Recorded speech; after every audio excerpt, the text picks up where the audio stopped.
வழியாகும் இறைவனே போற்றுமென் போற்றி. തിരുമന്ത്രം അഞ്ചാം തന്ത്രത്തിലെ അടുത്ത ഒരു പാടലിലേക്ക് നമുക്ക് പ്രവേശിക്കാം. താൻ നോക്കൂ.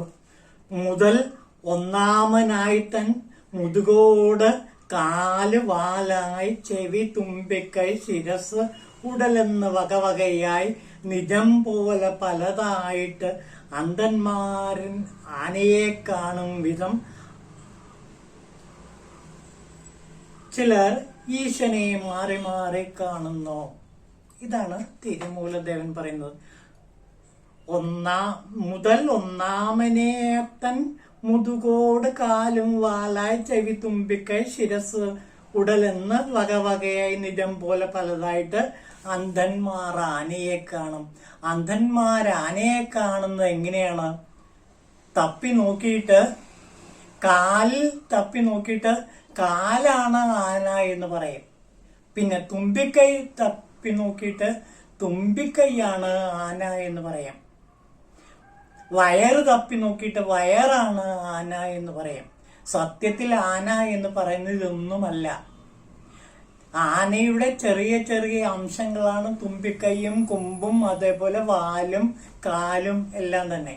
അപ്പോൾ എപ്രകാരമാണോ അന്ധന്മാർ ആനയെ കണ്ടുമുട്ടുന്നത്, തിരിച്ചറിയുന്നത്, അതേപോലെയാണ് പല സാധകന്മാരും ഈശ്വരനെ തേടി തേടി തേടിപ്പോയി കണ്ടെത്തുന്നത്. അതിൽ പലരും ചെറിയ ചെറിയ ഏതെങ്കിലും അംശങ്ങളായിരിക്കും കാണും. അതാണ് ഈശ്വരൻ എന്ന് വിശ്വസിക്കുന്നു. സത്യത്തിൽ ഈശ്വരൻ സമഗ്രമായൊരു ദർശനമാണ് നമുക്ക് തരുന്നത്. പക്ഷേ ഈ സാധകന്മാർ പലപ്പോഴും ഈശ്വരന്റെ ചെറിയ ഒരു കണികയെ മാത്രമേ കാണുന്നുള്ളൂ. എന്നിട്ട് അതാണ് സത്യം, അതാണ് ഈശ്വരൻ എന്ന് തെറ്റിദ്ധരിക്കുന്നു. ഇത് പല പല മാർഗങ്ങളിലുള്ള സാധകന്മാരുടെ ചില ന്യൂനവശങ്ങളെയാണ് തിരുമൂലദേവൻ ഇവിടെ കാണിച്ചു തരുന്നത്. അതുകൊണ്ട് ആനയെ എപ്രകാരമാണോ സമഗ്രമായി ദർശിക്കുന്നത്, അതേപോലെ ശിവനെ സമഗ്രമായി ദർശിക്കണം. 5 മുഖങ്ങളും നിറഞ്ഞ ആ ശിവന്റെ സമഗ്ര ദർശനം, പഞ്ചമുഖങ്ങളെയും തെളിയിച്ചു തരുന്ന ആ സമഗ്ര ശിവദർശനം ലഭിച്ച ഒരാൾക്ക് മാത്രമേ ശിവാനുഭൂതി കിട്ടുകയുള്ളൂ.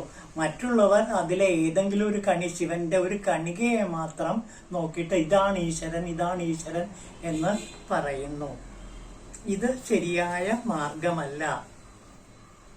ഇതാ നോക്കൂ. ഇനി അടുത്തത്, ശാസ്ത്രങ്ങൾ ആറും കണ്ടോൻ കണ്ടിടുന്നില്ല, ശാസ്ത്രമാറിലും ചൊല്ലും പൊരുൾ സത്യമതല്ലെന്നായി സത്യമിച്ചൊന്നതോർത്ത് സദ്ഗുരുവിനടുക്കൽ സത്യത്തെ കേട്ടുണർന്നുകൊള്ളുക, കൈവല്യ പ്രാപ്തി ഉണ്ടാകാം. അപ്പോൾ കൈവല്യ പ്രാപ്തി കിട്ടണമെങ്കിൽ എന്ത് വേണം? ശാസ്ത്രങ്ങൾ ആരും കണ്ടോൻ കണ്ടിടുന്നില്ല, ശാസ്ത്രമാറിലും ചൊല്ലും പൊരുൾ സത്യം അതല്ലെന്നായി. അപ്പോൾ ശാസ്ത്രങ്ങൾ ആറും പഠിച്ചത് കൊണ്ട് ഈശ്വരനെ കാണണമെന്നില്ല. ശാസ്ത്രങ്ങൾ ആരും കണ്ടോൻ കണ്ടിടുന്നില്ല, ശാസ്ത്രമാറിലും ചൊല്ലും പൊരുൾ സത്യമതല്ലെന്നായി മനസ്സിലാക്കാൻ കഴിയും. അപ്പോൾ വായന കൊണ്ട് അല്ലെങ്കിൽ പഠനം കൊണ്ട് അല്ലെങ്കിൽ പാണ്ഡിത്യം കൊണ്ട് ഒരിക്കലും ഈശ്വരനെ കണ്ടെത്താൻ പറ്റില്ല. 6 ശാസ്ത്രങ്ങളും കുത്തിയിരുന്ന് നിരന്തരം വായിച്ചു പഠിക്കുന്ന ഒരാൾക്ക് ഈശ്വരനെ കാണാൻ സാധിക്കുമെന്ന് കരുതാൻ വയ്യ. ഈശ്വരനെ കാണണമെങ്കിൽ എന്ത് വേണം?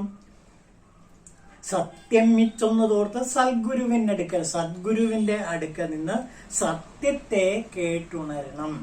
സത്യത്തെ കേട്ട് ഉണർന്നാൽ മാത്രമേ ശിവസത്യം വെളിപ്പെടുകയുള്ളൂ. അതായത് മറ്റു പല മാർഗങ്ങളും, അതാണ് ഇവിടെ പറയുന്നത്, മാർഗഭേദങ്ങൾ.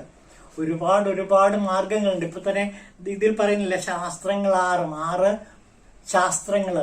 ഈ 6 ശാസ്ത്രങ്ങളും പഠിച്ചുകൊണ്ട്, ന്യായം, വൈശേഷികം തുടങ്ങിയ ശാസ്ത്രങ്ങളെല്ലാം പഠിച്ചതുകൊണ്ടും ഈശ്വരനെ കണ്ടെത്താൻ പറ്റില്ല. മാത്രമല്ല, ഈ വഴികളിലൂടെയുള്ള യാത്രകളെല്ലാം തന്നെ ദീർഘയാത്രകളാണ്.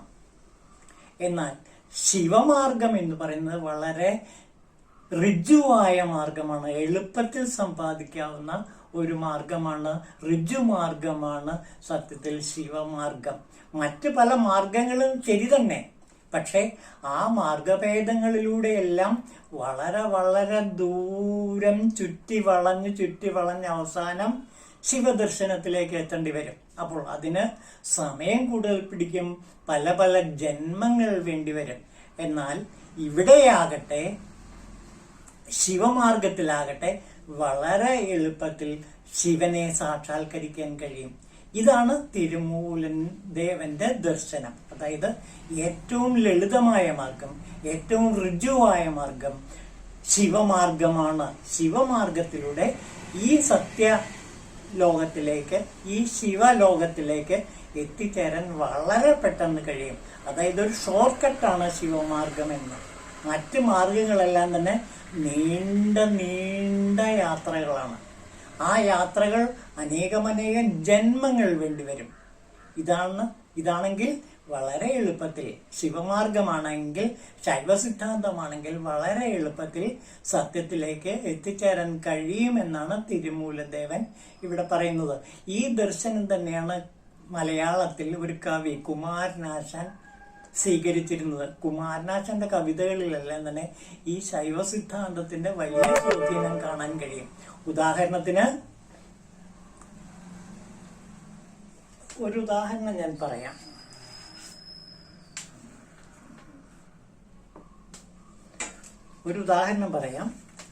നോക്കൂ, വേദാന്തം, സാഖ്യതത്വം, വരദ, ഫണിമതം, വൈഷ്ണവം, ശൈവമേവം ഭേദം തേടുന്ന പന്താക്കളിലിഹ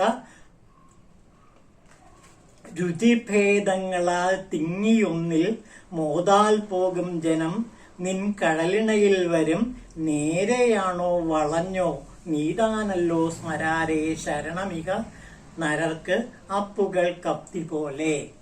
അപ്പോൾ മറ്റു മാർഗങ്ങളിലൂടെയെല്ലാം നേരായോ വളഞ്ഞോ സഞ്ചരിച്ച് അവസാനം ഈ മാർഗത്തിലുള്ളവരെല്ലാം, ഏത് വേദാന്ത മാർഗത്തിലും സാങ്കേതത്വത്തിലും വരദം, ഫണിമതം, വൈഷ്ണവം തുടങ്ങിയ മതങ്ങൾ ഭേദങ്ങളിലുള്ളവരെല്ലാം തന്നെ വളരെ വളരെ ദൂരം യാത്ര ചെയ്ത് അവസാനം എവിടെ എത്തിച്ചേരുന്നു?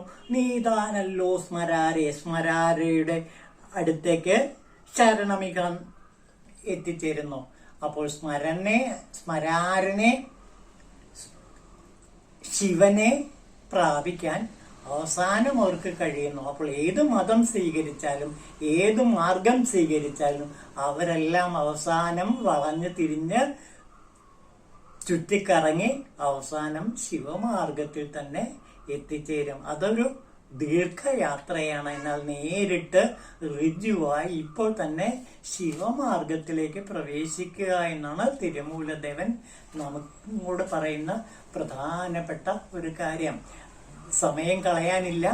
ഒരുപാട് മാർഗഭേദങ്ങളിലൂടെ ചുറ്റിയടിച്ച് അനേകം ജന്മങ്ങൾ വേണ്ടിവരുന്ന കാര്യം ഈ ഒരൊറ്റ ജന്മത്തിൽ തന്നെ ശിവഭജനത്തിലൂടെ, ശിവസാധനയിലൂടെ, ശിവമാർഗത്തിലൂടെ, ശിവയോഗത്തിലൂടെ നേടിയെടുക്കൂ എന്നാണ് തിരുമൂലദേവൻ നമ്മളോട് പറയുന്നത്.